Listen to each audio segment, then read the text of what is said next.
దానంతగా ఏర్పడుతుంది.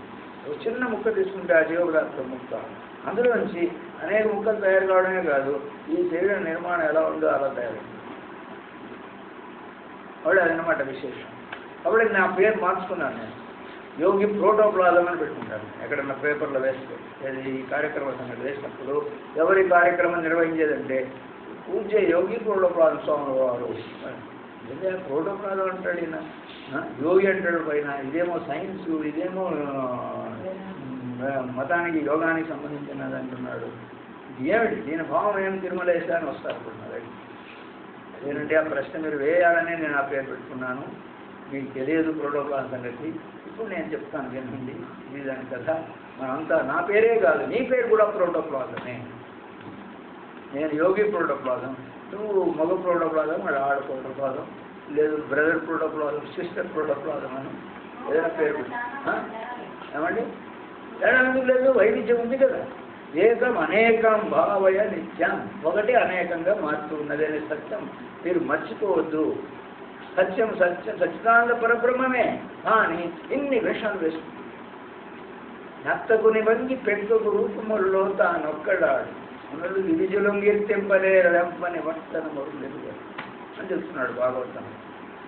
నత్తకుని వంగి అంటున్నాడు. వేషాలు వేస్తారు. ఎన్టీ రామారావే ఇక్కడేమో నేను కర్ణుడు అంటాడు, అక్కడేమో కృష్ణ పరమాత్మ అంటాడు. ఒకే సినిమాలో 3-4 వేషాలు వేస్తాడు పెద్ద మనిషి. ఎన్టీ రామారావు యాక్టర్ మాత్రం ఒకడే ఇన్ని వేషాలు వేస్తున్నాడు. ఇప్పుడు భగవంతుడు అంటే ఆయన సర్వశక్తిమంతుడు, ఆయన శక్తి అనంతం. కాబట్టి అనంతమైన రూపాలు ధరిస్తుంది. అదండి, ఎవరైనా ఈ అనంతమైన వేషాలు ధరించలేడు గొప్ప అంటే నువ్వే. నేనన్ని వేషాలు వేస్తున్నానా అంటే నువ్వంటే ఈ శరీరం కాదయ్యా, నువ్వు సచ్చిదానంద పరమాత్మ నీ పేరు, నిజమైన పేరు. నువ్వు అది తెలుసుకున్నట్లయితే అప్పుడు ఏ విధంగా నీవే అన్ని రూపాలుగా ఉన్నావో నీకు తెలుస్తుంది అని చెప్తుంది వేదాంతం. అప్పుడు ఉపనిషత్తు ఋషులు కనుక్కున్నటువంటి గొప్ప సత్యం ఇదన్నమాట. అప్పుడు ఏం చేయాలి? మనం ఏం చేయకూడదు. ఏం చేయకుండా గమ్మన ఉండడం నేర్చుకోవాలి. గమ్మన ఉండడం అంటే ఇలా గమ్మన కూర్చోమని కాదు, ఈ మాదిరిగా పొద్దున్నే లేచి 3 గంటల నుంచి 10 గంటల దాకా కష్టాలు పడితే అప్పుడు మీకు తెలుస్తుంది గమ్మన ఉండడం అంటే. మనస్సు నిశ్చలమైపోవాలి, అటు ఇటు తిరగకూడదు, మనస్సు లోపలికి పోవాలి, చాలా సూక్ష్మమైపోవాలి, చాలా శుద్ధమయ్యాలి. అయితే అప్పుడు అది ఎట్లా మౌనంగా ఉంటుందో అర్థం. అప్పుడు నీకు ఏం తెలుస్తుందంటే నీకు రూపం లేదని, నీవు అంతటా ఉన్నావని విషయం నీకు చక్కగా అవగాహిస్తుంది. ఇక్కడ మేము ప్రవీణ క్లాస్లో ఆ పాఠాలు ఇచ్చాము. ప్రవీణ క్లాస్లో ఈ ఓంకారాలు గీకారాలు అంత ఉండవు, ఇంత ఉండవు, ఉంటుంది కానీ ఇదే ఎక్కువగా ఉన్నట్టు కనిపిస్తుంది ఇక్కడ.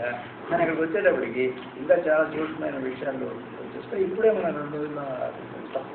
అప్పుడు ఈ ఓంకారం చేసేటప్పుడు 3వ 4వ దశలో మీరు ఈ ఏమి చేయకూడదు, మనం వినాలి. వినాలి అంటే ఈ శబ్దాలన్నీ అడ్డం వస్తాయి, బయట శబ్దాలన్నీ వస్తుంటాయి, లోపల వద్దన్నా వస్తాయి, ఈ చెవులు ఆ పని చేస్తాయి. ఏ శబ్దం వచ్చినా రాండి లోపలికి అండి. కొన్నిటి నెలలు అటకాయించవచ్చు కదా, అదేం చేయదంట. ప్లీజ్ కమ్ అంటుంది ఏ అది వచ్చినా కూడా. కాబట్టి మనం కృత్రిమంగా ఏ శబ్దం రాకుండా చేయాలి అంటారు. షణ్ముఖి ముద్ర అంటారు. 2 బొటన వేళ్ళు చెవుల్లో పెట్టేసి ఈ చూడు వేలు ఆ కళ్ళ మీద పెట్టేయాలి. కళ్ళు కూడా మూసుకోవాలి. కళ్ళు తెరిస్తే ఇవన్నీ కనిపిస్తాయి. ఇవన్నీ కూడా విక్షేపం, మనసు ఇన్ని రూపాలుగా తెలుస్తుంది. కళ్ళ జరగకూడదు, నివేశం. చెవులు ఈ మిగిలినవన్నీ కూడా ఈ ముక్కు కింద నోటు మీద పెట్టాలి. ముక్కు మోయకూడదు, కానీ ముక్కు మోసినంత పని చేయాలి. దీన్ని షణ్ముఖి ముద్ర అంటారు. పంచముద్రలు చెప్పారు కదా, 2 అక్కడ చేస్తాం, ఇది 3వది. ఇంకా 1 2 ఉన్నాయి, రేపు 7 వచ్చేస్తాయి. మరి ఈ ముద్ర వేసి మీరు వినాలంటే మీరు ఓంకారం చేయకూడదు, మనసుతో కూడా చేయకూడదు, ఊరినే వినాలి జాగ్రత్తగా. అనాథ నాదం వినిపిస్తుందా అని వినాలండి. కానీ నాదమే కాదు, జ్యోతి కూడా కనపరుస్తుంది. ఈ సచ్చిదానంద పరబ్రహ్మం అనే అవతారాలు అనేవి ఉన్నాయి. అందులో నాద బ్రహ్మం మొదటిది. ఈ సృష్టి అంతా కూడా పెద్ద శబ్దం వచ్చింది. ఇప్పుడు శాస్త్రవేత్తలు కూడా మాట మాట్లాడుతున్నారు. బిగ్ బ్యాంగ్ థియరీ అంటారు. పెద్ద ఎక్స్ప్లోషన్ వచ్చిందంట, దాంట్లో నుంచి ఈ సృష్టి అంతా వచ్చింది.